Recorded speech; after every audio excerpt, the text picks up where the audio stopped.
Yesu asifiwe. Amen. Haleluya. Amen. Amina. Karibuni tena wapendwa kwenye kipindi tena cha leo Verse by Verse, ambako tunaenda kuendelea kutafakari kwa pamoja Samueli wa kwanza chapter 14, na labda just a quick recap ya tulichosoma wiki iliyopita. Tulisoma verse 1 mpaka 10, na tulimuona Jonathan anaamua kuwavukia Wafilisti ngomeni. Alimwambia mbeba silaha wake peke yake, watu wengine akiwepo baba yake walikuwa hawafahamu chochote alichokuwa amedhamiria kukifanya. Na tulijifunza kwamba katika hali hiyo ambayo walikuwa wanapitia wana wa Israeli, tunamuona Jonathan na Sauli wote wakiwa katika situation hiyo moja, lakini kila mmoja anachukua maamuzi tofauti kulingana na imani ambayo inafanya kazi ndani ya mtu. Tuliona pia umuhimu wa kumjua Mungu na kukaa katika mahusiano ya karibu na Mungu, na tuliona pia umuhimu wa kujitambua nafasi zetu katika Kristo, na pia tuliongea kuhusiana na armor bearers kutokana na huyu mshika silaha ambaye tulisoma habari zake. Kwa hiyo leo tutaendelea tulikoishia last time, kwamba wamekubaliana wanaenda kupiga ngome ya Wafilisti. Na ule mstari wa 10 ulikuwa unasema, lakini wakisema hivi, haya ninyi tupandieni sisi, hapo ndipo tutakapopanda, kwa maana Bwana amewatia mikononi mwetu, na hii itakuwa ndio ishara kwetu. Pia tunakumbuka kwamba walikuwa wako kwenye sehemu za milimani kama ambavyo tulikuwa tumeona, na ndio maana pale walisema tutawapandia. Leo tutaendelea kuanzia pale tulipoishia wiki iliyopita, na kwa kuanza tutaanza na verse 11 mpaka 23, na tutaendelea jinsi ambavyo Roho wa Mungu atatuwezesha. Sitana, naomba tusomee verse 11 mpaka 23. Sawa mtumishi, nitasoma kwa msaada wa Roho Mtakatifu. Bwana Yesu asifiwe. Amen. Amen. Amen. Basi hao wote wawili wakajidhihirisha mbele ya ngome ya Wafilisti, na wale Wafilisti wakasema, kumbe wale Waebrania watoka katika mashimo walimojificha.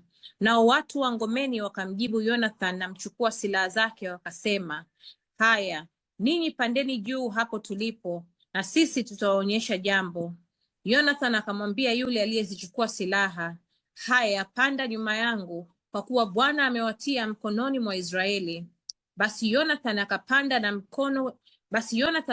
kwa mikono na miguu yake, na mchukua silaha nyuma yake. Na hao watu wakaanguka mbele ya Jonathan, na huyo mchukua silaha zake akawaua nyuma yake. Tumishi Hapa.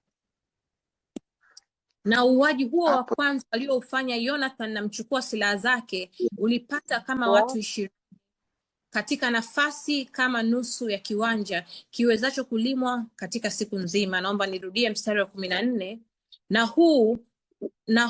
Na uuaji huo wa kwanza walioufanya Jonathan na mchukua silaha zake ulipata kama watu 20 katika nafasi kama ya nusu kiwanja kiwezacho kulimwa katika siku nzima.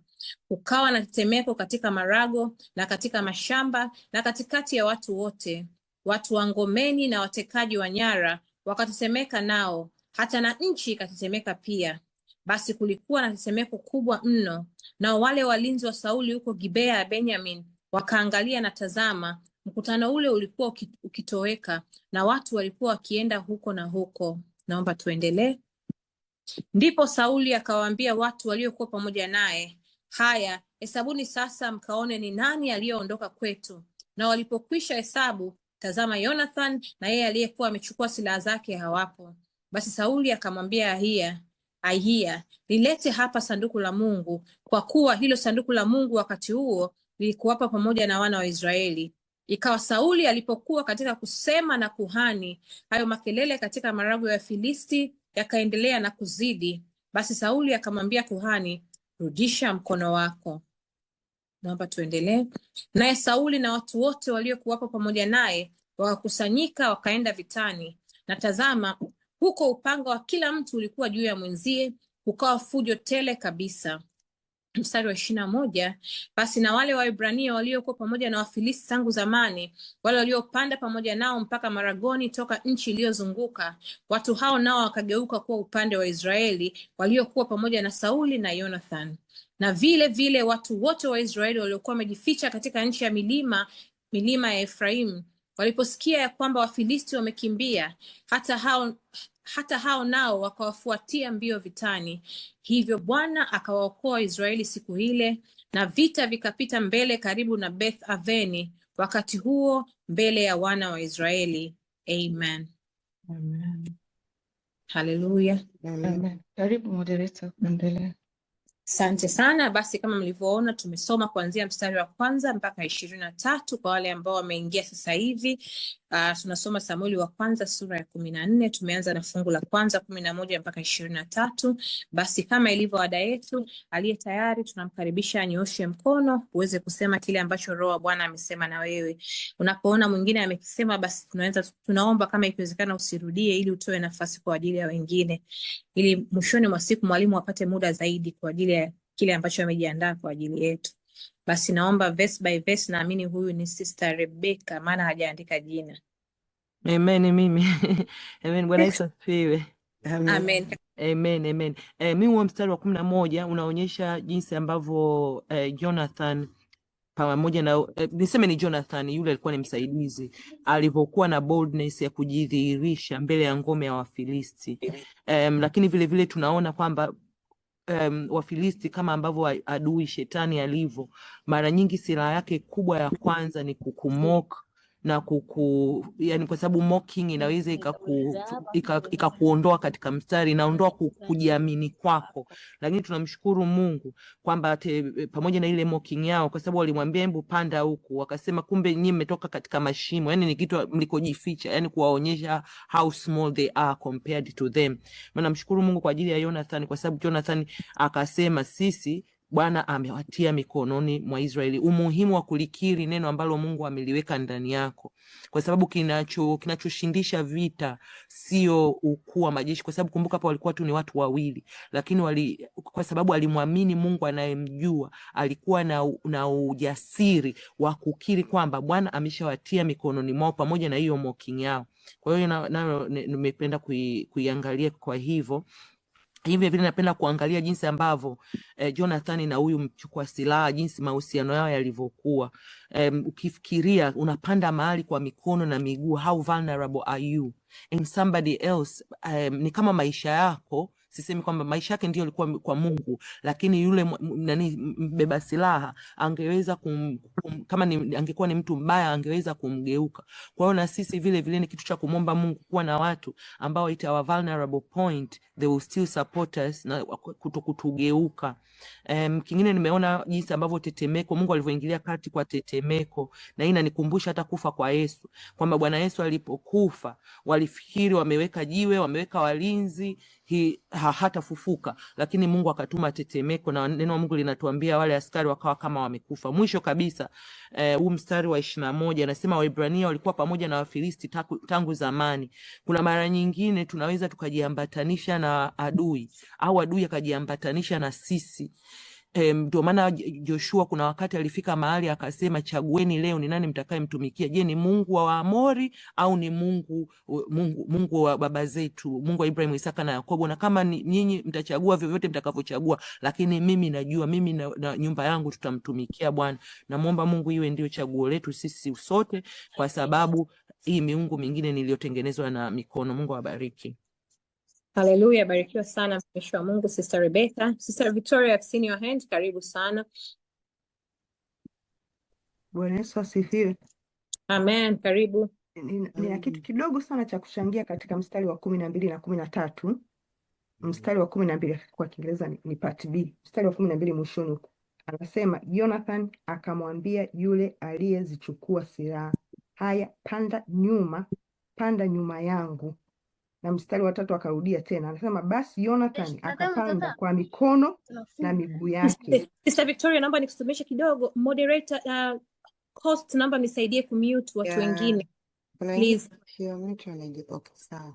Kwa ajili ya utulivu wa madhabahu. Endelea mtumishi wa Mungu. Okay, akarudia tena katika mstari wa 13 anasema, basi Jonathan akapanda kwa mikono na miguu yake na mbeba silaha nyuma yake. Mimi kitu ninachokiona hapa ni Jonathan ametangulia, mbeba silaha yuko nyuma, na naangalia hapa kwamba we lead by example, na uongozi wa kweli huo unaonekana katika matendo kabla ya maneno. Unaona, tunasoma maneno ya Mungu. Yesu anawaambia watumishi wanafunzi wake katika Yohana 13:15 anasema, kwa kuwa nimewapa kielelezo ili kama mimi nilivyowatendea nanyi mtende hivyo hivyo. Kitu ambacho ninajifunza hapa, niko katika, napenda sana kuevangelize, kwenda kuambia watu neno la Mungu. Siku zote mtu ninayeshiriki naye namwambia, we tangulia, alafu mimi nitaleta watu wa huku kanisani kwetu. Anasema no matter how you try they won't come, mpaka wale viongozi wao wanakuja. Akasema ni kitu ambacho na mimi ninajifunza hapa kwamba unajua tunavyo anasema hao watu wana notebook. Mtu akija wakufundisha maneno ya evangelism, wataandika kila siku, wanaandika, but when it come to practical they won't come, kwa sababu watu wanawaongoza ndivyo walivyowatrain. They have to listen but they will never do. Mungu akatusaidie maneno tunayoyafundisha au tunayoyasema tukayatende, na muangalia Jonathan hapa ana lead by example. Mungu atusaidie. Amen. Amen. Haleluya. Naona kuna mkono wa Sister Jane. Sister Jane, karibu. Bwana Yesu asifiwe. Amina. Haleluya. Kuna hili neno hapa, lakini nataka mimi nielezee dada Rebeka, lakini kuna kitu ambacho mimi nataka nikielezee kinatuhusu sana. Unaona kwa kutoa katika hili neno pale walivyoongea kwamba kumbe wale Waebrania watoka katika mashimo waliojificha. Hii mara nyingi inakuaga katika maisha yetu kwamba adui anaweza akaachilia neno, na mara nyingi unaweza kukuta lile neno likakukosesha ujasiri. Lile neno linaweza ikaingia moyoni likakuvunjavunja. Kwa mfano, Ana mke mwenzake alikuwa anamrushia maneno ya kashfa. Umeona? Yale maneno yanakufanya unakosa ujasiri kwa muda mwingine. Umeona? Na au tukimwangalia Daudi ambapo alipokuwa anapambana na yule Goliati. Goliati alikuwa anatukana asubuhi, mchana, jioni, na wana wa Israeli walikuwa wameshikwa na hofu, wakawa wameishiwa na nguvu, yani hata kupigana hawawezi kwa maneno peke yake. Kwa hiyo tunaona kwamba adui anatumia neno kwa ajili liingie moyoni, na hili neno muda mwingine linabeba aibu, na ile aibu muda mwingine inashusha imani yako. Kuna muda mwingine ndio maana unakuta kwamba umeokoka, kuna sehemu na struggle maybe financial, unakuta watu yule jamani kaokoka, huyo Mungu mbona tumuone? Mara hapa ndo yale haya, mbona ndo watuone, mbona kuzaa tu. Lakini sasa tunavyokuwa na imani lazima tukumbuke maneno yatarushwa, na adui anavyorusha maneno maana yake akutoe katika utukufu wa Mungu. Umeona? Kwa sababu unapofika unayakubali yale maneno, unabaki kwenye kuumia, unaacha kumwangalia Mungu na unaacha kuangalia utukufu wa Mungu. Kwa hiyo itukumbushe kwamba adui anaposhusha maneno, aibu ni yetu na utukufu wote ni wa kwetu. Tunapokubali utukufu na aibu tuibebe. Amen. Nimalize. Haleluya, haleluya. Tunapokubali utukufu na aibu tuibebe. Barikiwa Sister Jane Siame. Sing a hand from Sister Razia. Kwa wale wengine nimeona kuna watu wapya wengi kidogo, na niseme kwamba hii ni huduma ya verse by verse Bible study. Tunakaribia wote, hakuna right or wrong answer, lakini tuna discuss verse kwa verse. Kwa hiyo aliye tayari, karibu kunyoosha mkono, ushirikiane nasi kile ambacho Roho Mtakatifu amesema nawe kwa mstari ambao unaiona kwenye screen yako 11 mpaka 23. Basi Sister Razia, karibu. Amen. Na mimi mstari wa 12 anaposema part B of it, anaposema, and Jonathan said unto his arm bearer, come after me, for the Lord has delivered them into the hand of Israel.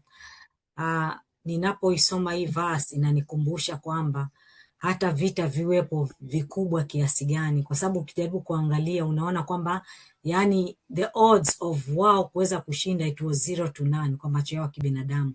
Lakini na hata sisi katika maisha adui ama not only adui, lakini sometimes Mungu huwa anatutest kwamba sometimes hakuna chochote kinacho happen kwenye maisha yetu bila Mungu kutoa kibali kwa shetani na kuweza kutujaribu na kuweza kufanya chochote, lakini wakati mwingine tunatestiwa tu sisi wenyewe ili Mungu aweze kubuild our lives, na kuna vitu anahitaji kurekebisha.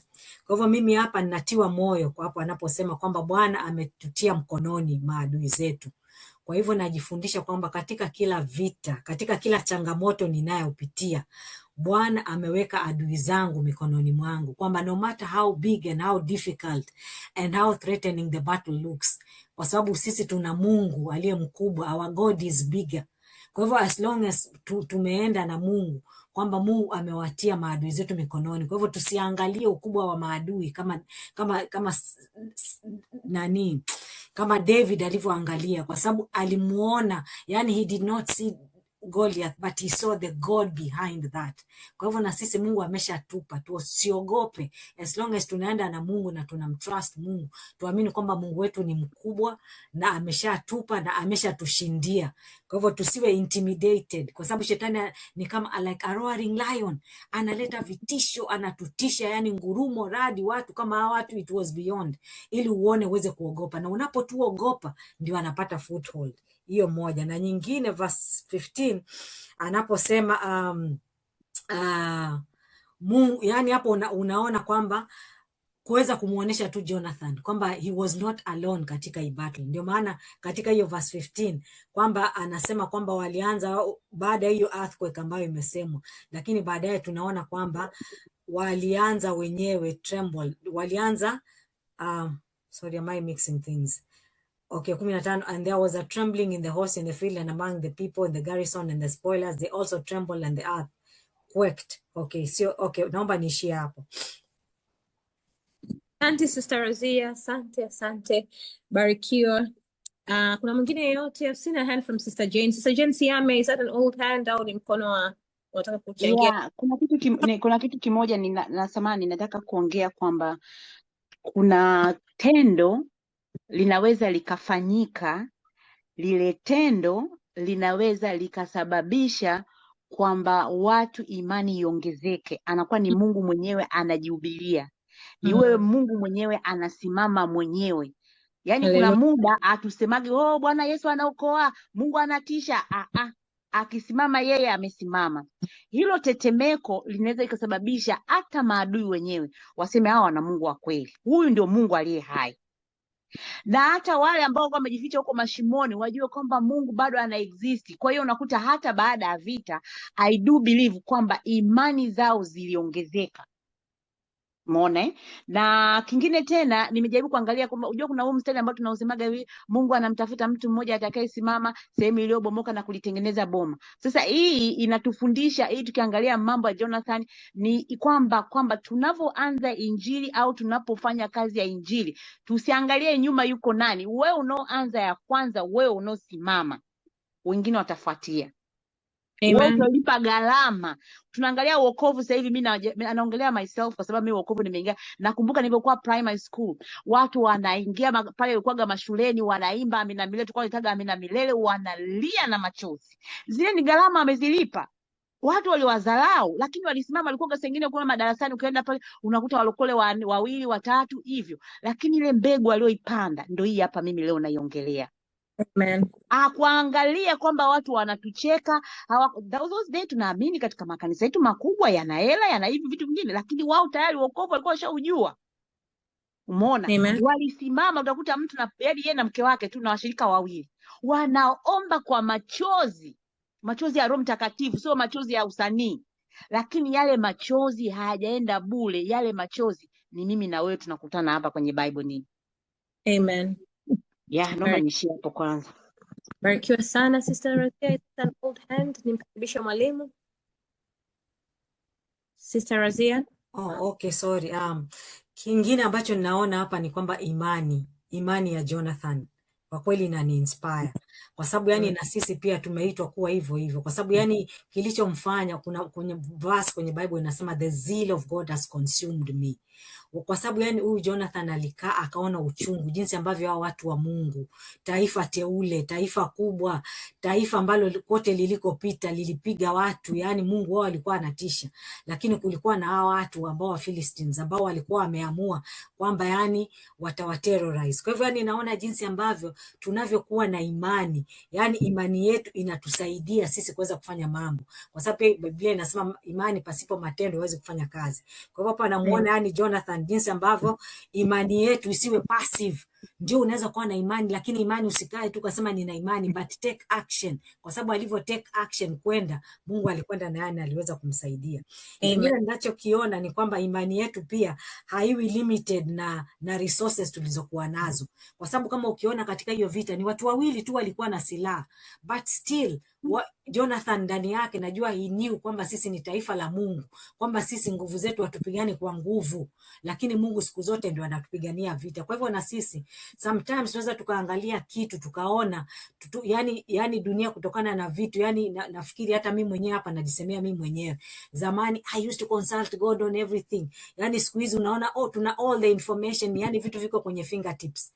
Sometimes tunatumia akili zetu, tunatumia mawazo yetu, lakini when we trust God, yani tunakuta kwamba Mungu anatusaidia, kwa sababu hata kama resources zetu zikiwa limited, tunajua kwamba Mungu ndio anayetupigania, Mungu ndio anayetushindia vita. Kwa hivyo hicho ni kitu kingine ambacho ninakiona.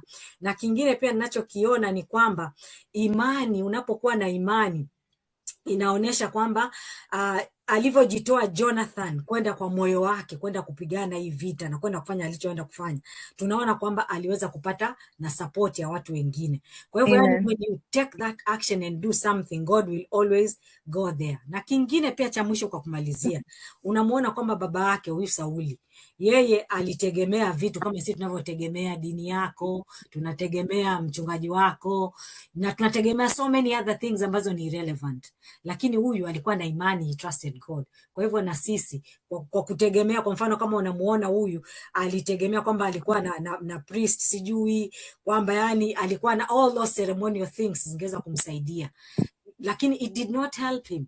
Lakini unaona kwamba when you trust God kwamba Mungu anaweza kukusaidia. Kwa hivyo tuache kuangalia vitu, lakini tumwangalie Mungu. Karibu mwalimu, uendelee. Amina. Asanteni sana wapendwa kwa michango yenu. Nimejifunza mambo mengi kupitia nyinyi, asanteni kwa kushare. Na mimi nitashare kile ambacho nimeweza kujifunza wakati napita nikitafakari somo hili kwa msaada wa Mungu. Katika mstari wa 11 neno la Mungu linatuambia walijidhihirisha. Kuna mtu pia ameliongelea, walijidhihirisha mbele ya ngome ya Wafilisti. Yes, hii inaonyesha ni hatua ya imani, kwa sababu kama wangekuwa wamekaa wakaongea maneno yote waliokuwa wameongea, wakasema let's do this, alafu wasijidhihirishe, wakaendelea kukaa walipokuwa wamejificha, ina maana hakuna chochote ambacho kingeweza kutokea. Lakini tunaona wanachukua hatua ya imani, wanatoka walikokuwa wamejificha, wanajionyesha kwa wale watu. Na bila kuchukua hatua ya imani, Mungu anakuwa hafanyi kitu chochote, kwa sababu anachotaka yeye ni sisi tuwe na ile hakika, kama ambavyo neno lake linatuambia katika Waebrania 11:1.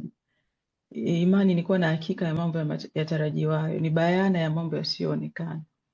Kwa hiyo once you have that hiyo imani ambayo umeshapata uhakika wa kile kitu ambacho ulikuwa unakitegemea, tuliongea sana nafikiri last week, then ukachukua ile hatua, ina maana sasa umeshaamini, umekipokea, sasa unaenda kukichukua kwa sababu tayari unacho. Na tunaona pia katika Wafalme wa Pili sura ya 5 tuliona Naamani ambavyo alienda kupata uponyaji baada ya kwenda kujichovya kwenye mto, lakini asingeenda kama vile alivyokuwa akaona ni dharau, ina maana hamna chochote ambacho kingetokea. Lakini hata Bwana Yesu, wale wakoma walipomfuata wakiomba uponyaji, aliwaambia nendeni mkajionyeshe kwa makuhani, wakati hamna chochote kilichokuwa kimetokea bado. Kwa hiyo kama mtu angekuwa anaangalia kwamba aone kitu kimetokea ndio aweze kuchukua hatua ya kwenda kwa makuhani kujionyesha, ina maana nothing would have happened maybe. Kwa hiyo tunaona walipata uponyaji wao baada ya kukubali lile neno alilokuwa amewaambia, alafu wakawa wanatoka sasa wakijua kwamba ameshatupa neno lake, kwa sababu tunajua anaweza kutuponya. Ameshatupa neno lake, now let us go tukajionyeshe kwamba tumepona, even though kwa macho ya kibinadamu walikuwa hawaoni. Wakapata uponyaji wao when they were on the way, wakiwa wanaenda kujionyesha kwa makuhani. Kwa hiyo it is very important kuweza kuchukua hii step ya hatua ya imani, kwa maana ukiwa na neno ukalijua vizuri sana na kila kitu, lakini inawezekana kuna step ambayo unatakiwa uifanye. Ina maana kama hujafanya, nothing will happen. Mungu anakusubiria wewe uweze kuchukua hiyo hatua, ili na yeye aweze kufanya sasa, kutokana na ile imani ambayo unakuwa umeiweka katika neno lake.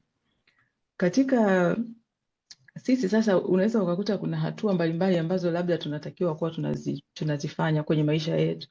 Najua kwamba kila mtu yuko kwenye hatua tofauti za kimaisha. Inawezekana kuna kitu ambacho umekuwa ukimtumaini Mungu kukifanya, lakini bado hajakifanya, lakini kumbe alishakupa hata neno lake, lakini umekaa bado unajua anaweza kukifanya, lakini unapata ugumu wa kuchukua ile hatua. Maybe hatua ni muhimu ili uweze kupokea huo muujiza ambao Mungu ameukusudia kwa ajili yako, hata kama neno unalo afu umekaa. Kwa mfano, kama umesikia kwamba unataka kurudi shule, let's say, I'm giving an example, lakini umekaa hujaenda kuchukua application form. Application form haiza kuja kukufuata nyumbani, inabidi wewe utoke uitafute application form ujaze, au labda usijui ni kuanzisha biashara, au unataka kubadilisha kazi, ni profession. Ni kitu ambacho unatakiwa sasa wewe ukifanya ukiwa unajua ndani yako kwamba Mungu atakwenda kunifanyia hiki kitu, kwa sababu ni ahadi aliyonipa.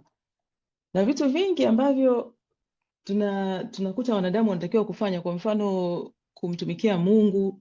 Unaweza ukawa umesikia kitu ndani yako, Mungu ameongea na wewe, Roho Mtakatifu amesema na wewe kuhusu kumtumikia kwenye kitu fulani, lakini bado umekuwa mgumu for whatever reason, lakini Mungu kumbe anataka uchukue hatua. Sasa hatua inategemea kulingana na kitu ambacho amesema na wewe, kwa sababu kuna vitu vingi tu ambavyo tunavifanyaga ambavyo ni vya imani, ambavyo we take a step first. Kwa mfano kuolewa na kuoa, ile ni hatua ya kiimani ambayo mtu anaifanya, kwa sababu unaenda kuoa au kuolewa na mtu ambaye humfahamu, mmekutana ukubwani, lakini unaamini kwamba lile neno atakaloenda kulisema pale, I'm assuming watu wameona madhabahu, neno atakalolisema mbele za Mungu kwenye madhabahu atalishika.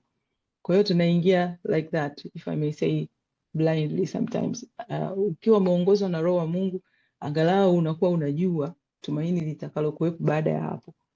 And the same way hata katika imani yetu ya Kikristo, kwa sababu kumpokea Kristo kama Bwana na Mwokozi wa maisha yetu ni tendo la kiimani.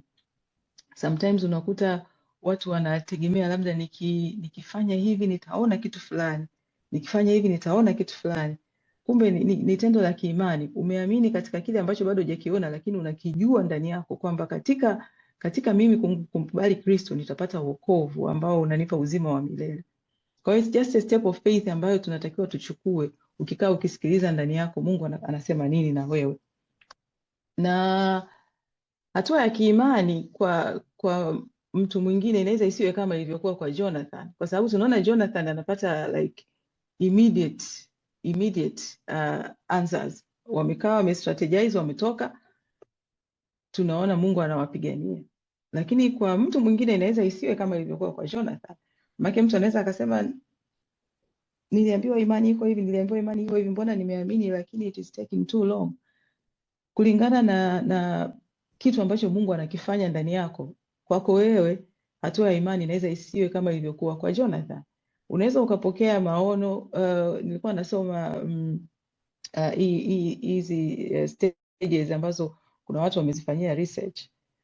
Kulingana na kitu ambacho Mungu anakifanya ndani yako, kulingana na kusudi la Mungu ambalo ameliweka, kulingana na where you are katika imani yako na katika your walk with Christ, hii process inaweza ikachukua muda mrefu. Nazungumzia kwa mambo mengine, let's say Mungu amekupa maono ya huduma fulani na wewe immediately ukajicommit kwamba yes Lord nitafanya, au inawezekana pia ulichukua muda kukubali, kwa sababu kuna watu ambao wana struggle na Mungu for some time kabla hajasema ndio, kulingana na kitu kile ambacho Mungu amekiweka.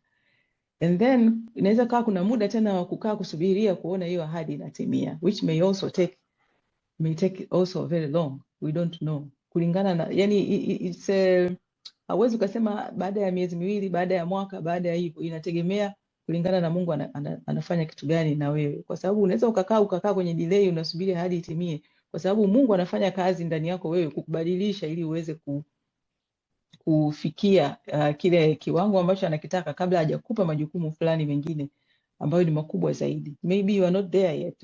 Unaweza ukapewa hiyo huduma sasa hivi ukaenda ukaharibu kazi. Yeah, and then kunaweza kuwa kuna vikwazo mbalimbali vinakutana na wewe huko ndani katikati, uone njia at some point, and then at the end of it ndio unakuja kuona God's purpose inakuwa revealed as the last stage, which is a cycle, and this cycle can repeat again kulingana na Mungu anakutoa mahali gani, anakupeleka sehemu gani.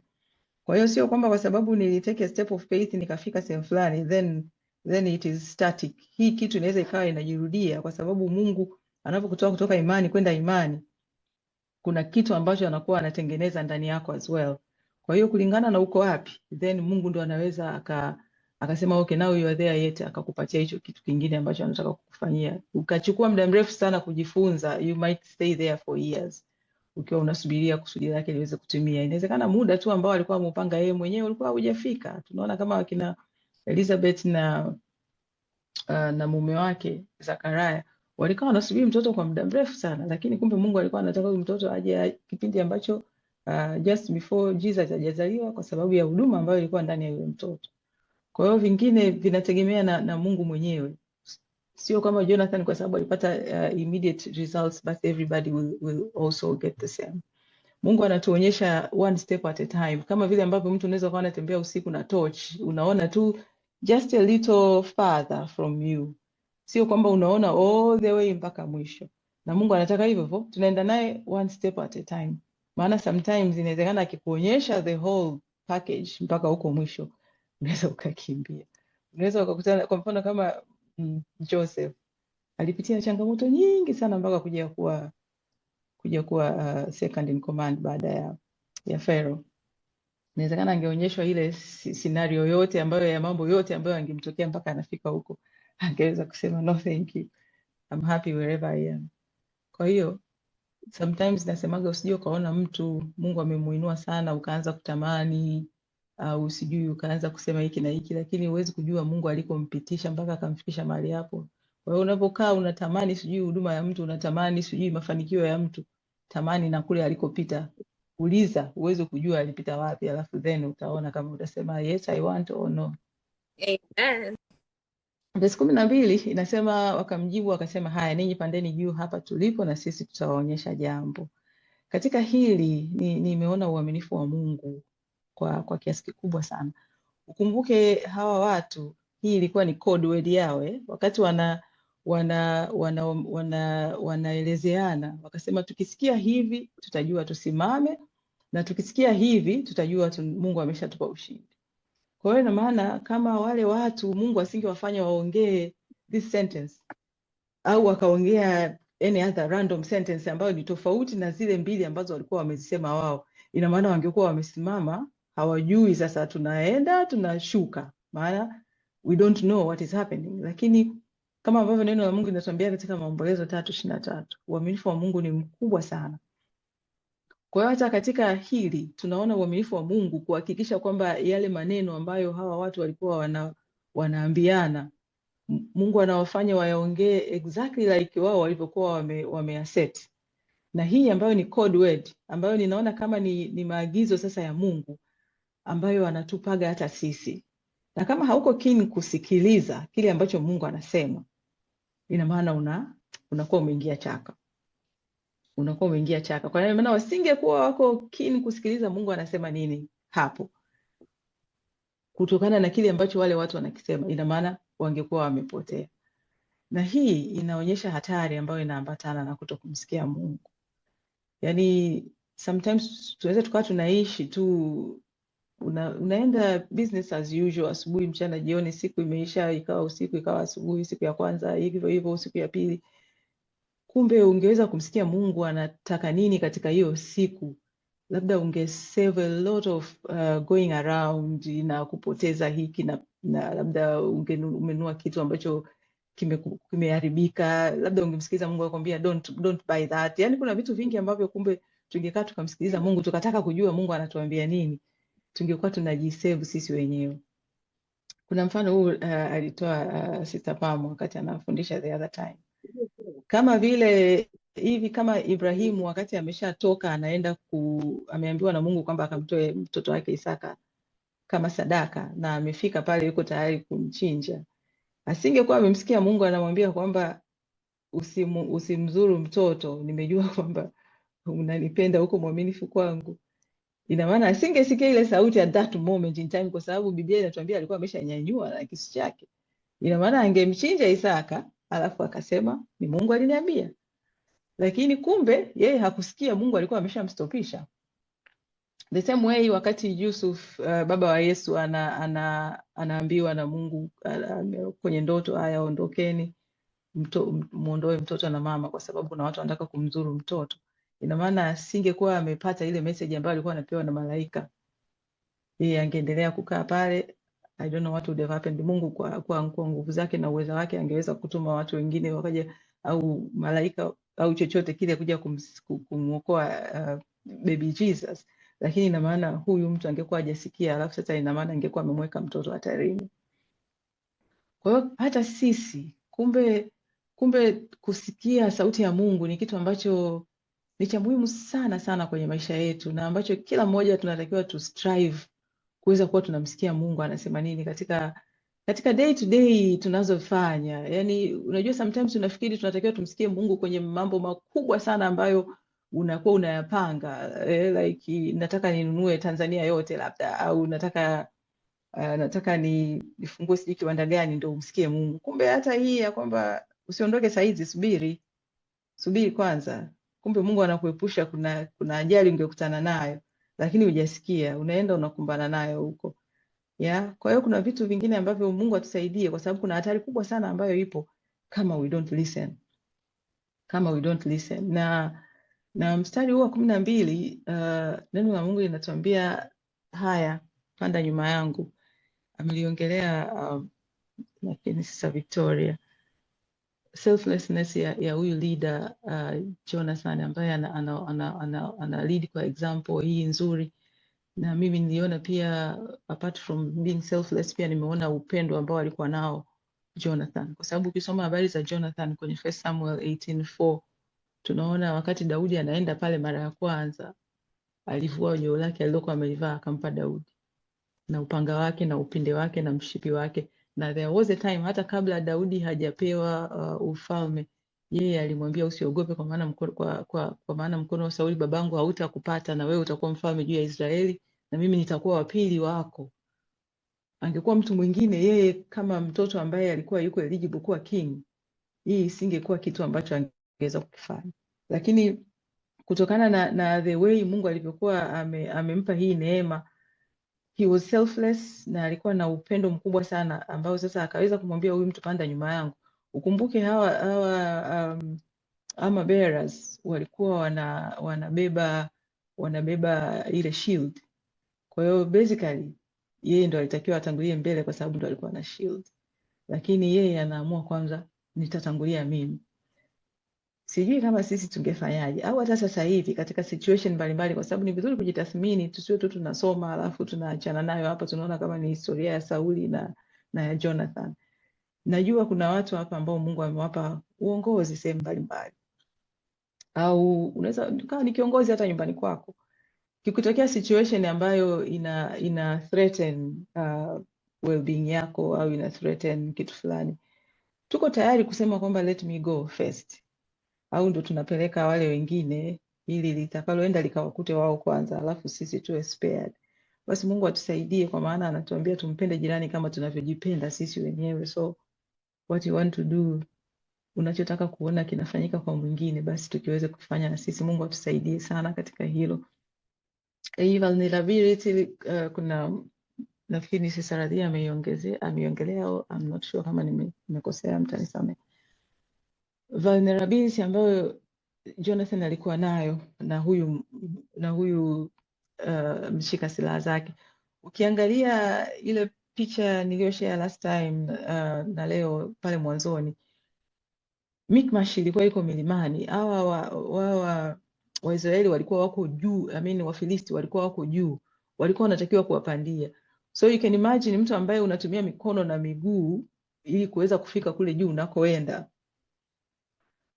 ina maana hauna defense yoyote kabisa. Yani uko totally umejiachia hivi kwamba kama atashusha jiwe huko juu litanigonga, ndo basi haya. Lakini walikuwa wanapanda wakiwa katika hiyo vulnerability with total dependency kwa Mungu. Wamekaa wakijua kwamba huyu Mungu tunayemwamini ndio yeye ambaye atatuokoa. Tunaona neno la Mungu linatuambia kwamba hata sisi neema ya Mungu ndio inayotutosha. Unaweza ukawa unapitia kwenye situation fulani ambayo sasa mara nyingi sisi wa binadamu hatupendagi ile kuachia control of things. Tunataka mara nyingi tuwe we are the ones in control. I want to see this done, I want to see this done, I want to see this done. Na ndio maana mpaka kwenye salvation mara nyingi unakuta mtu anafikiri bure tu, yani napewa wokovu bure tu, sifanyi chochote, sitakiwi kuwa nimefanya hiki, sitakiwi niwe nimefanya hiki, sijui nimemsaidia nani, yani I'm being given this for free. Watu wengi wanasema hiyo haiwezekani, kuokoka sio Mungu. Lakini kumbe tunapewa freely kama ambavyo Mungu mwenyewe kwa mapenzi yake ameamua. Tunamtegemea yeye totally kabisa, yani hatuna chochote kingine ambacho anakitaka from us. Yani tunaenda kama tulivyo like that freely, na tunatakiwa tu tuseme yes napokea. Na neno la Mungu linatukumbusha katika Mithali 3:5 kumtumaini Mungu kwa mioyo yetu yote na kuto kuzitegemea akili zetu zote. Hajasema tusifikirie, lakini kuto kuzitegemea akili, kwa sababu he tells us kumpende kwa moyo, kwa akili. Lakini anasema tusizitegemea akili zetu, kwa sababu sometimes hawa watu wangetaka kuzitegemea akili zao, wangeangalia hapa wakasema sisi tuko wawili, silaha zenyewe tuzo nazo ndio hizi tu. Wale wako wengi kama mchanga wa bahari. Kuna nani ya kushinda kweli hapa? Ina maana hakuna. Kwa hiyo wangeanza kuzitumia akili zao wenyewe, lile tumaini na imani ambayo walikuwa nayo kwa Mungu lisingeweza kusimama, alafu tayari na wenyewe wangekuwa wamefeli kama wengine ambao walikuwa wamekaa chini ya Mungu. Katika hiyo verse 12 kuna mtu pia amezungumzia hili kuhusiana na Bwana ameshawatia mikononi mwa Israeli. Ukiri wa kile ambacho Mungu ameshakifanya. Kwanza alikiri kwamba ni Mungu anayefanya hicho kitu, kwa sababu it's very easy kupoteza focus sometimes, especially when you're on the winning side, and especially wakati ushindi umeshatokea. Mtu unaweza ukaona kwamba ni kama vile ni nguvu zako, lakini hapa anakiri kwamba ni Mungu ndiye ambaye anaenda kupatendea hiyo kazi. Na Mungu anasema yeye ni Bwana, ndio jina lake, na utukufu wake hatampa mtu mwingine wala hatampa sanamu. Isaya 42:8. Na pia tunaona ukiri, kwa sababu anaongea kwa imani kwamba Bwana amewatia mikononi mwa Israeli. Sio kwamba tukifika kule ndio atawatia, ameshawatia mikononi, wamepata uhakika wa ushindi tayari. Na Mungu anatuambia yale yote ambayo tunakuwa tunayaomba tukiwa tunasali, tuamini tumeyapokea na yatakuwa ya kwetu. Na hiki ni kitu ambacho sisi kama binadamu mara nyingi tunastruggle nacho sana, kwa sababu mara nyingi watu waamini kama ni cha kwetu mpaka tuwe tumekiona, tumekishika. Mungu anataka tuamini kabla hatujakishika. As long as umeshaomba ukamkabidhi hiyo situation, ukamkabidhi hilo jambo, amini kwamba umeshapokea na limeshakuwa la kwako. Litatokea lini? Ni jambo la kusubiri. Kwa wakati ambao ameukusudia, it will be done. Mungu atusaidie sana. Na kitu kingine ni hicho sasa, maneno. Tunakuwa tunaongea nini tunapokuwa tunasubiri majibu ya maombi yetu? Kwa maana unaweza ukatoka hapo umemaliza kuomba, alafu hapo unatoka unaenda unaharibu kutokana na neno ambalo unakwenda kuliongea. Na sometimes Mungu actually huwa anakuletea scenario yoyote ile ili uongee negatively. Unakuwa umelinegate lile neno wewe mwenyewe. Alafu baada ya hapo unakaa unasubiria majibu ambayo kumbe ulishayakataa kutokana na maneno yako. ulikuwa unaomba kitu, sometimes unataka kukuta mtu ana kitu kinachokuja kichwani mwangu. Let's say mtu amekaa anaomba Mungu ampe neema ya kupata mtoto, amekaa anasubiria. Sasa yuko katika scenario fulani, anatokea mtu tu anamwambia aisee, yani uso wako sijui umefanya nini, yani kama vile mjamzito. Mimi kwani wala hata sina mpango wa kupata mtoto sasa hivi. Wakati kumbe ukikaa kwenye sehemu yako ya siri unamwambia Mungu, hebu nikumbuke na mimi. Lakini kumbe ukitoka pale, shetani anakuletea ka scenario, anatokea tu mtu anakuja na kuongelesha hapo, alafu mwenyewe unajikuta sasa, kwa sababu ulikuwa utaki kushare ile habari, lakini unajikuta umeongea neno ambalo ni negative, alafu umeliacha hivyo hivyo. Tukigundua kama tumeongea kitu negative, basi tutoke haraka tuende tukakibadilishe katika ulimwengu wa roho, kwa sababu maneno yetu Mungu ameyapa uwezo wa mauti na uzima. Amina. Katika verse 13 mpaka 15 ninajifunza tunaona Jonathan anapanda. Neno la Mungu linasema hao watu wakaanguka mbele ya Jonathan, na huyo mchukua silaha wake akawaua nyuma yake. Alafu nasema kuwa kuna tetemeko kubwa mno. Tunaona hizi nguvu za Mungu zinaambatana na Jonathan na hili tetemeko kubwa sana ambalo linatokea. Kitu kimoja ambacho najifunza ni kwamba njia ambazo Mungu anatumia kutupigania sio njia ambazo tunaweza tukaziwaza kwa macho yetu ya kibinadamu. Yaani unaweza ukawa unafikiri Mungu atajibu kwa jinsi hii, kumbe Mungu akatumia njia nyingine kujibu ile swali au shida uliyokuwa nayo. Hatutaki kumweka Mungu in a box.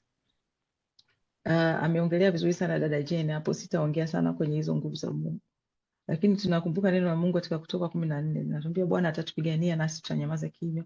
Sometimes tunaweza tukaa kwenye scenario ambayo unajikuta yani ukiangalia kwa macho ya kibinadamu yani ni situation fulani ambayo ni ngumu sana, lakini Mungu atusaidie kwamba tuweze kuendelea kukaa na ile amani ya kumwachia Mungu, kwamba Mungu nakukabidhi hii vita, ni ya kwako sio ya kwangu, naomba unipiganie.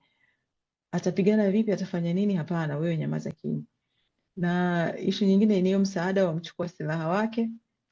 Tuliongea sana last week kuhusiana na armor bearer, kwa hiyo sitarudi tena kule, lakini unaona jinsi ambavyo watu wanaanguka mbele ya Jonathan.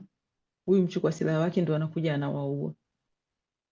Hii ya watu wanaanguka mbele ya Jonathan, nilijaribu kutafuta kwenye other versions za Biblia. Kila sehemu inasema hivyo, wanaanguka mbele ya Jonathan, alafu huyu ndo anakuja anawaua. Kwa hiyo kuna wengine ukisikia wanaongea wanasema kwamba Jonathan alikuwa anawapiga, anaweza akapigana nao, hajawaua. Huyu mtu alikuwa anakuja anamalizia wale ambao walikuwa labda they are just injured, hawajafa, kwa hiyo ndo anakuja anamalizia.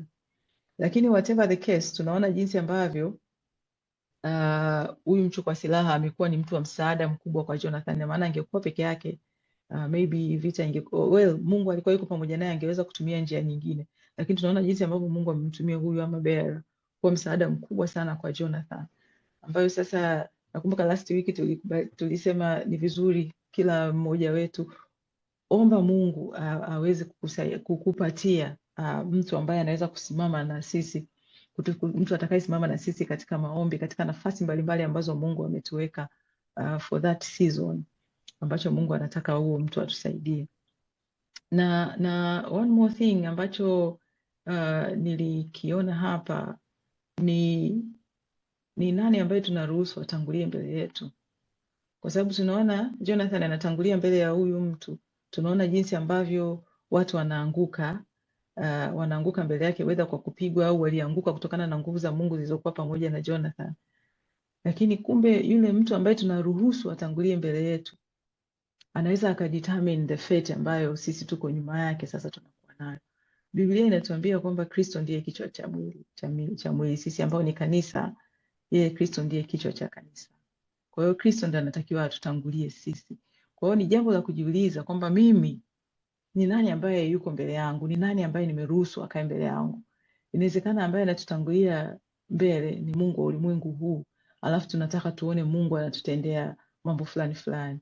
Hayo hayawezagi, huwa hayaingiliani. Yani chagua mmoja, chagua unayemtumikia, kwa sababu ukimpa Kristo Yesu kuwa kichwa na yeye ndo akakaa mbele yako, basi yeye kwa sababu umempa huo halali, then he will be there for you and fighting for you. Lakini uko huku Kristo hachangamani na hayo mambo mengi. We need to make a decision. Lakini pia mtu wa kukutangulia inaweza kaa katika ulimwengu huu wa mwili na nyama ambao tupo. Watu ambao wametutangulia mbele yetu ni watu wa aina gani? Ni mtu ambaye kweli anaweza akasimama akaweza, yani ni mtu ambaye yuko na Mungu ambaye sasa whatever it is anaweza akakihandle, alafu wewe ulioko nyuma ukaja ukamalizia, au kikawa kimeshaisha kabisa. Au inawezekana ni mtu ambaye sasa wewe unatakiwa sasa usimame uwe ama bearer sasa wa kikweli kweli, kwa sababu unajua kabisa yule mtu ambaye amenitangulia, inawezekana ni kwenye familia, ni kwenye ukoo zetu, unajua kabisa natakiwa sasa mimi ndio niombe kwa ajili ya huyu mtu ili Mungu aweze kusimama pamoja na sisi, otherwise tunapotea sisi sote.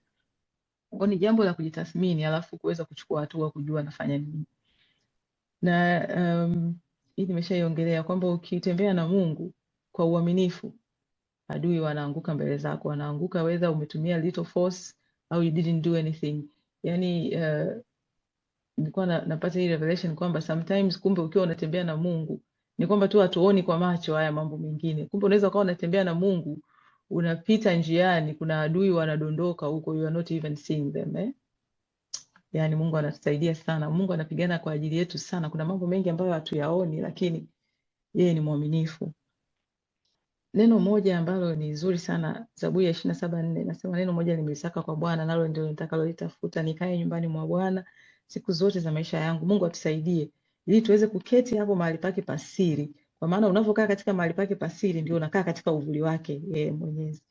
Kwa hiyo Mungu atusaidie sana kukaa kwa uaminifu katika kumtafuta Mungu, to have a fellowship with him, ili sasa nguvu zake ziweze kuwa juu yetu na yeye ndo atakuwa anatupigania. We will not be fighting by ourselves. Verse 16 mpaka 18. Okay. Verse 16 mpaka 18, tunaona Sauli anamwambia Ahiya alilete sanduku la Mungu. Na Mungu anasema kwa Yesu, kwa kuwa hilo sanduku la Mungu wakati ulikuwa pamoja na wana wa Israeli. Lakini ina maana kule walikokuwa vitani. Mtakumbuka wakati tunasoma chapter 4 tuliona walipokuwa wanatumia sanduku la Mungu kama vile a good luck charm, kwamba tukiwa na Mungu then everything will be fine. Katika hapa sikufanikiwa kuona sehemu yoyote ambako Mungu ametoa maelekezo kwamba waende nalo ili sanduku kule kwenye vita, lakini tunaona wameenda nalo, na ina maana all this time walikuwa wamekaa nalo, all this time hawakuwahi kumuuliza Mungu wala nini, and then sasa hivi ndo wanataka waanze kumuuliza. Wanaona kama vile hawa walikuwa ni watu ambao bado hawakuwa wamejifunza kutoka kwenye makosa ambayo walikuwa wametangulia kuyafanya kule kwenye chapter 4. Bado wanalichukulia kama ni kitu ambacho ni good luck charm, kwa sababu kama wangekuwa wanajua nguvu za Mungu ambazo walikuwa nazo, ina maana ile hali waliokuwa nayo Sauli na kuhani waliokuwa pamoja isingekuwa jinsi ilivyokuwa kama wangekuwa wanajua what they had. Na ukisoma maelekezo ambayo Mungu alikuwa amewapa wao wanapoenda vitani, hakuwaambia waende na sanduku. Aliwapa maelekezo mengine kwamba wanapoenda vitani kupigana na adui, kuhani ndo anatakiwa asimame awaambie watu kwamba wanasogea mapigano kwenda kupigana, Mungu ndo ambaye anaenda kuwapigania juu yao. Hakuwaambia wabebe sanduku waende nao. Kwa hiyo naona tena kuto kujifunza kwenye makosa. Hata sisi binadamu, this is what we do. Ukisoma kwenye Kumbukumbu la Torati 20, utaona vizuri jinsi maelekezo Mungu aliyokuwa amewapa. Kwa hiyo sometimes kumbe tunafanya kosa, hata kama sio sisi, kumbe walifanya vizazi vilivyotutangulia. Hapa tunamuona huyu ni mtoto ambaye ni kama mjukuu wa Eli, ambaye ndio kuhani, lakini tunaona bado yale, ina maana alishawahi kusikia, I believe, kuhusiana na baba yake alifariki ilikuwaje, ambayo story inajulikana. Kwa hiyo bado hatujifunzi kutoka kwenye makosa ambayo waliotutangulia wameyafanya. Tunatakiwa tujifunze ili sisi tuweze kufanya kitu ambacho ni tofauti na tusimkosee Mungu. Na hii pia inahitaji neema ya Mungu, kwa sababu unaweza ukawa unafanya kitu nafikiri uko right, kumbe uko wrong. Sauli wakati anaendelea kusema na kuhani, tunaona makelele.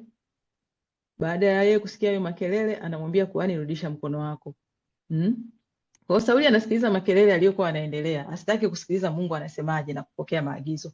Alikuwa amekaa all this time afanye kitu.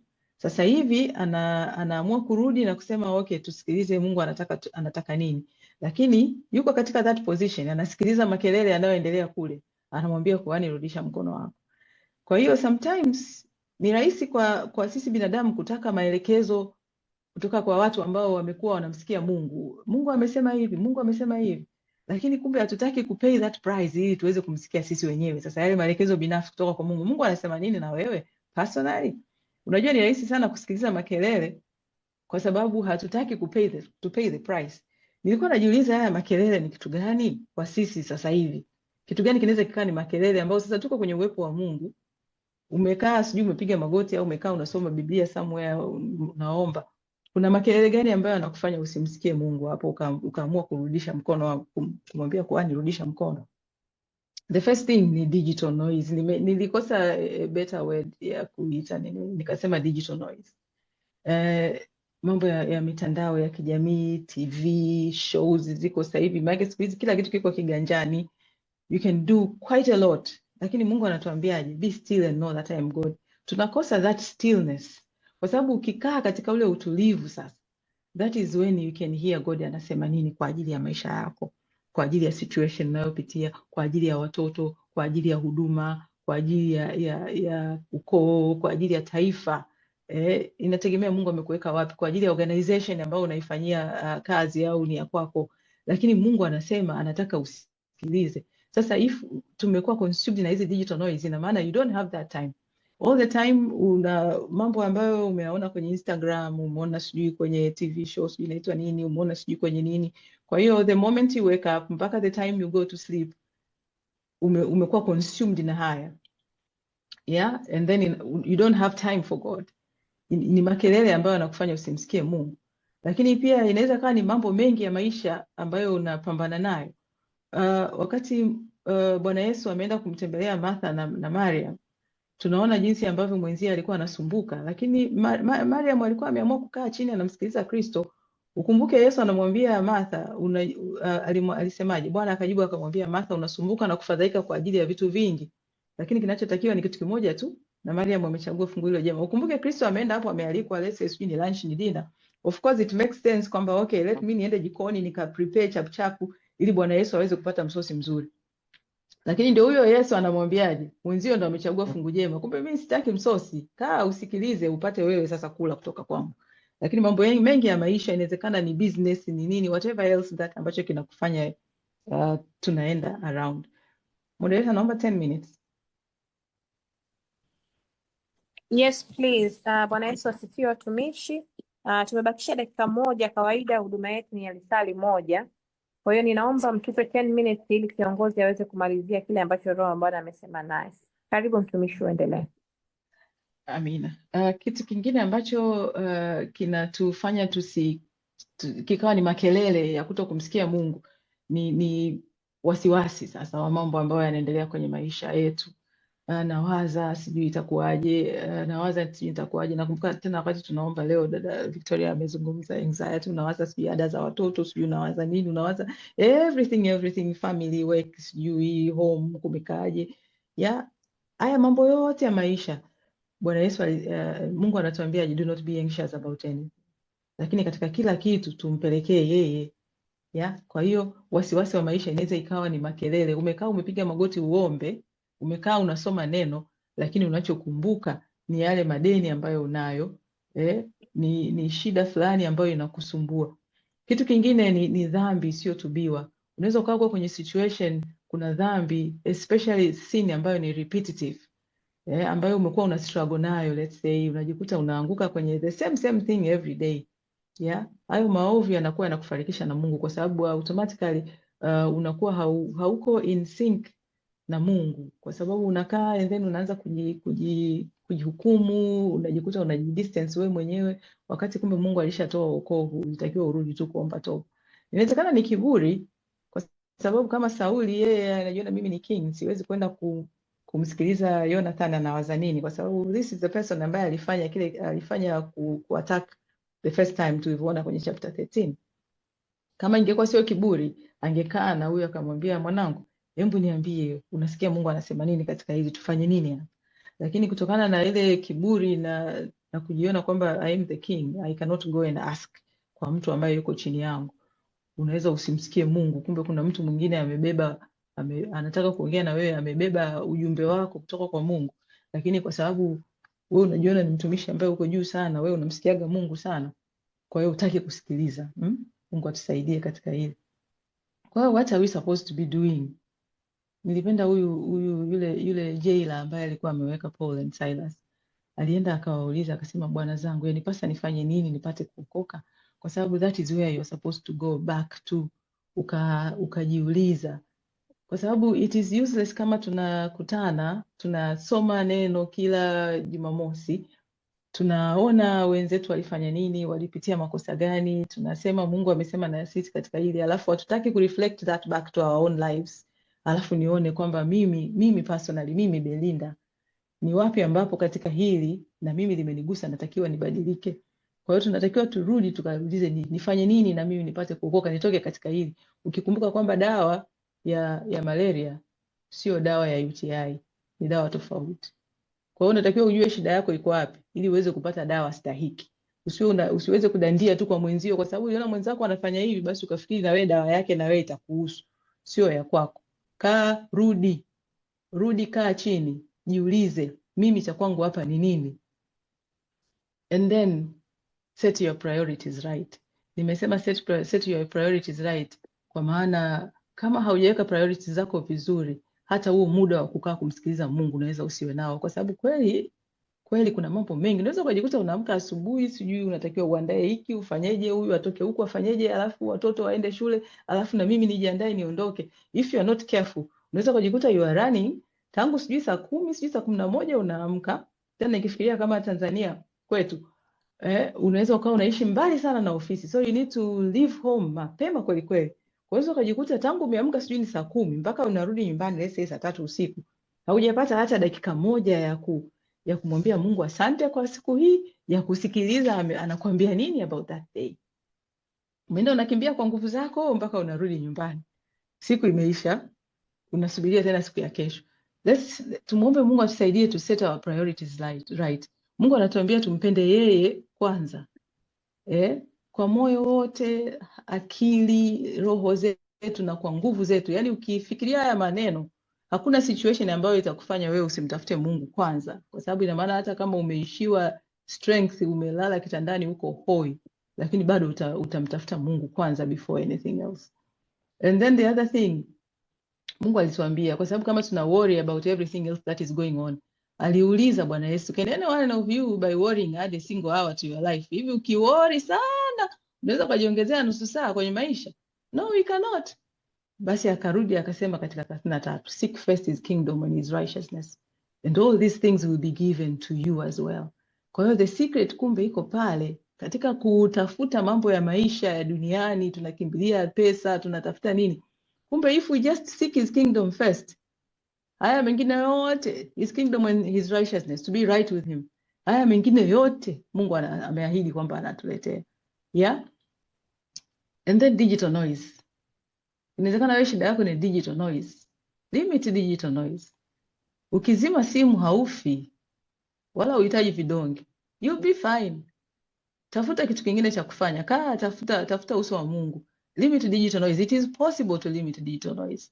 Yaani kama watu walikuwa wanaishi all those days na hakuna simu mpaka ukutane nayo yuko mezani ndio upigiwe upokee, na walikuwa wanaishi, hawakuwahi kufa. Sio kwamba sisi sasa hivi tutakufa because we cannot access Instagram au nini. Sasa unashindwa kuzima simu au sijui ni gadget au ni kitu gani unachoangalia for a certain period of time ukampa Mungu nafasi. Kwa hiyo ni kitu ambacho tunatakiwa tuamue from within ourselves. Hiki hawezi mtu kuja kukulazimisha. Unatakiwa uamue mwenyewe kubadilika. Mungu anatuambia tutubu na turejee. Kama ni dhambi ambayo ndio inatufanya tukae mbali na Mungu, hata tusisikie sauti yake, tukawa tunasikia tu makelele mengine, tubuni. Mungu anataka turudi, tutubu. Unajua umekosea wapi, omba rehema ya Mungu, alafu anza upya. Zipate kuja hizo nyakati nyingine ambazo Mungu ameziahidi za kuburudishwa. Lakini kama unaona umeshindwa kabisa, tafuta msaada. That is why we are here. Kwa sababu By the way, naongea hivi sio kwa sababu mimi ninafanya sahihi kabisa 100%. No, naongea kwa sababu nimegundua kwamba katika my limitation, katika kitu ambacho kinanisumbua mimi, kumbe ninaweza nikapata msaada kwa watu. Tuko hapa, unaweza ukajikuta wewe shida yako ni hiyo, niite kama addiction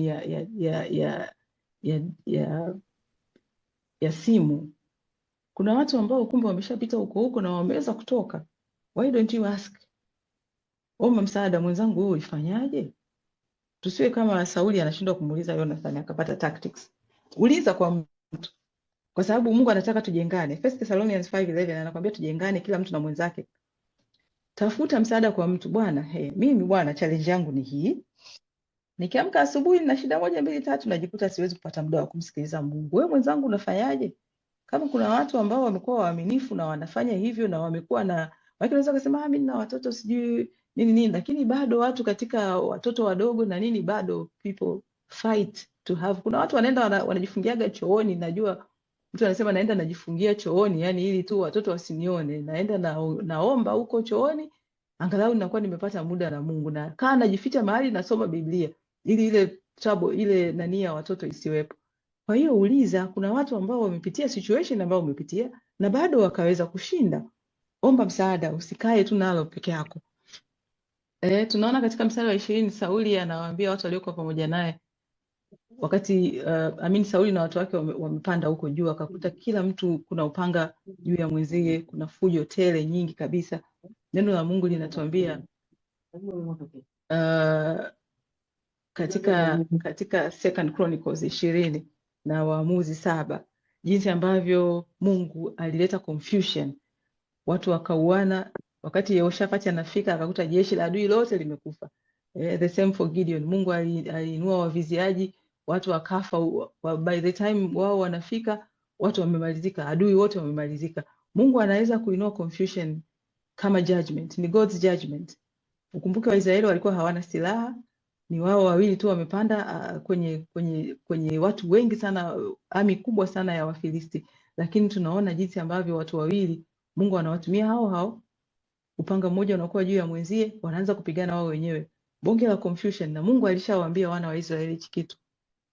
Alisema katika Kutoka 23:27 kwamba nitatuma utisho wangu utangulie mbele yako, nami nitawafadhaisha watu wote utakao wafikiria, nami nitawafanya hao adui zako waje wakuonyeshe maungo yao. I like the English version better kwa sababu alisema I will send my terror ahead of you and throw into confusion every nation you encounter. I will make all your enemies turn their backs and run. Hii NLT inasema create panic, na ndio hicho kitu ambacho Mungu alifanya. Kwa hiyo kumbe kuna vitu vingine tunakuwa tunaogopa, hatutaki kutake action kwa sababu kumbe hatulijui neno la Mungu linasema nini kuhusiana na hiyo situation tulionayo. Kama if we take time tukataka kujua Mungu alisema nini kuhusiana na hii situation yangu, ina maana kumbe majibu yapo kule, ila sasa ni ule uvivu wetu wa kibinadamu kutaka kwenda kupekua nijue Mungu anasema nini kwenye situation yangu. Tunataka quick answers. Kumbe hii ni ahadi ambayo Mungu alikuwa ameshawapa. Sauli angekuwa naye ana imani katika neno la Mungu, angejua kwamba Mungu atajua mwenyewe atakachofanya, but he said he will throw them into confusion. But kuna some confusion also from the enemy. Ukumbuke enemy ana imitate, anapenda kuimitate kama ambavyo watoto wataona baba akafanya hivi na yeye anafanya. Enemy also brings confusion sometimes. Lakini confusion yake analeta ili watu wasimwamini, wasiamini ahadi za Mungu, kama tulivyoona alivyowafanyia kwa Adam na Eva. Tunaona analeta hofu, tunaona kama alivyoleta hofu kutokana na maneno ambayo Elia aliyasikia. Kuna nafikiri ni Jeni na Rebeka waliongea kuhusiana na maneno ya adui yanavyoweza kumrudisha mtu nyuma akajikuta anakimbia kabisa. Tunaona hayo kwa Elia, mtu wa Mungu ambaye alikuwa na nguvu nyingi. Tumeona matendo makubwa alikuwa anafanya kwa nguvu za Mungu, and then Elia anapata hofu na kukimbia kwenda kujificha. Hiyo ni confusion ya enemy. Lakini pia anaweza kudanganya watu wa Mungu. Hizo ni confusion za yule enemy anazotaka. Na mara nyingi confusion za enemy anazipersonalize, anakuja kukuattack wewe peke yako. Unajua anapata urahisi wa kufight, kukuletea kitu ukiwa peke yako. Kwa hiyo kuna umuhimu sana wa kuwa na corporate prayers, corporate Bible studies, kuwa na watu these people can be armor bearers, ambao sasa hata ukiwa na kitu ni rahisi kuwashirikisha watu, alafu watu wakakuinua kwenye maombi wakati unaendelea kupitia hizo changamoto mpaka ambapo utaweza kusimama tena. Verse 21 na 22 alizungumzia kidogo, nafikiri ni Sister Rebecca. Hakuna ugonjwa mmoja ambao ni mgumu sana kutibu kama what we call autoimmune disease. Yaani mwili unakuwaga na askari, alafu wale askari wa mwili wanaanza kufight mwili wenyewe. Ndio kama hawa watu ambao tunaona ambao walikuwa wako kule, ni rahisi sana kushindwa kama mmoja wenu ameingia kuwa pamoja na adui. Na these things can happen hata kwenye maisha yetu. Kumbe tunatakiwa tuwe tunaomba sana ili Mungu atusaidie watu wetu wasije wakaingia kuwa watu wa adui. Maana wakiingia huko wanajua siri, wanajua vitu vingi sana vya familia. I'm giving that an example kwa sababu nimeona kikitokea kwenye maisha yangu. Ina maana itakuwa ni rahisi sana, anawafahamu vizuri. Lakini kumbe tunatakiwa sasa sisi tusimame kuomba familia au watu wa familia, ndugu wasiingie upande wa adui. Tuombe wokovu kwa ajili ya ndugu zetu na jamaa zetu. Mungu atusaidie. Tunaona hao Waebrania katika marago ya Wafilisti, lakini pia tunaona Mungu anaahidi kwenda kuwapigania. Alisema nitawapigania nanyi mtanyamaza kimya. Lakini tunaona pia urejesho ambao Mungu anarejesha wale Waebrania wengine ambao walikuwa kule. Baada ya kuwa watu wameona kuna ushindi unapatikana, tunaona hata wale sasa ambao walikuwa wameenda kwa adui na wenyewe wanarejea, na wale wengine waliokuwa wamekata tamaa wamejificha kila mahali na wenyewe wanarejea. Kwa hiyo neno la Mungu linatuambia katika Mithali 16:7, njia za mtu zikimpendeza Bwana hata adui zake anawapatanisha naye. Kwa hiyo Mungu anaweza kurejesha hata vile vilivyopotea as a result ya imani ya mtu mmoja ambaye alisimama. Inawezekana unatakiwa kusimama kwenye familia, inawezekana kuna situation fulani zinaendelea kwenye familia ambayo kumbe mmoja wenu anatakiwa aweze kusimama ili wengine wote waweze kurudi. Unaweza kuwa unaogopa kushare habari za Kristo kwenye familia yenu, kumbe unatakiwa wewe ndio usimame useme ili wengine wote waweze kurudi. Lakini ukinyamaza, nobody will come back. Tunaona kwa huyu mtu mmoja tu, ameiongelea tena Sister Jane, so I will not dwell much on this muda tu. Mtu mmoja tu, imani za wengine wote wanarudi, kumbe wengine wanaweza wakarudi. Na Mungu anataka kukutumia wewe na mimi kwa kazi yake. Wherever you are, pale ambako Mungu amekuweka, anakutaka wewe mmoja uweze kuanza katika hicho. Inawezekana sijui uanzishe Bible study, inawezekana uanzishe maombi kuombea ndugu, inawezekana ikawa ni kitu kingine chochote kile ambacho Mungu anataka ukifanye kulingana na alichokuambia, lakini he wants you to be the first one kuweza kufanya hilo. Tunaona kwamba vita ni ya Bwana. Mungu anaenda kujichukulia utukufu yeye mwenyewe, anaokoa Waisraeli na ile vita inapita mbele yao karibu na Beth-Aven. Amina. Bwana wa majeshi ndilo jina lake, kama Isaya 51 inavyotuambiwa. Asante sana, Mungu awabariki. Nafikiri niishie hapa, tutaendelea next week. Haleluya. Haleluya. Tumrudishie nini Bwana zaidi ya sifa na utukufu na heshima? Asante mtakatifu wa Israeli. Basi naomba tufunge kipindi kwa maombi. Baba mtakatifu, Mungu wa majeshi, Jehova Nisi ndilo jina lako. Tuseme nini Bwana?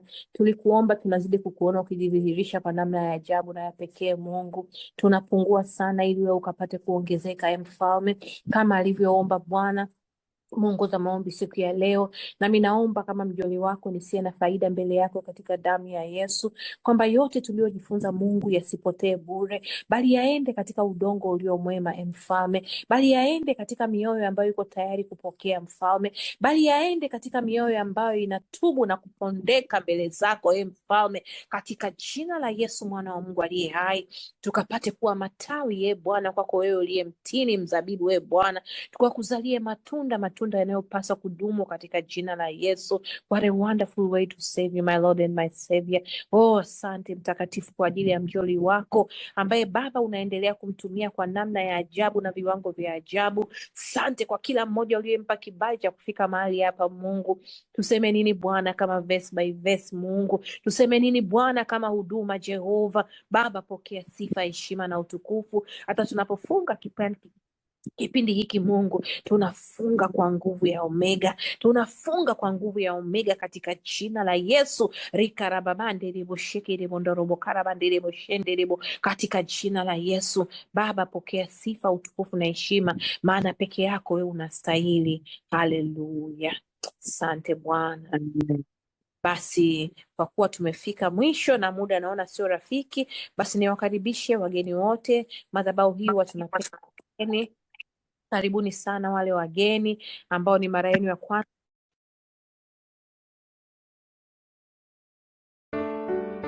Asanteni sana kwa kushiriki katika kujifunza neno la Mungu. Mpendwa, kama utapenda kumpokea Yesu awe Bwana na Mwokozi wa maisha yako, na kukaribisha uombe sala ifuatayo. Baba wa mbinguni, asante kwa upendo wako na rehema zako, na kujia katika jina la Yesu Kristo. Nakiri kuwa mimi ni mwenye dhambi na naomba msamaha wako. Ninaamini kuwa Yesu Kristo alikufa kwa ajili ya dhambi zangu na akafufuka ili nipate uzima wa milele. Namkubali Yesu Kristo kuwa Bwana na Mwokozi wa maisha yangu. Ingia moyoni mwangu na unifanye upya. Nisaidie kufuate siku zote za maisha yangu. Asante kwa kunipa wokovu kwa neema. Amina.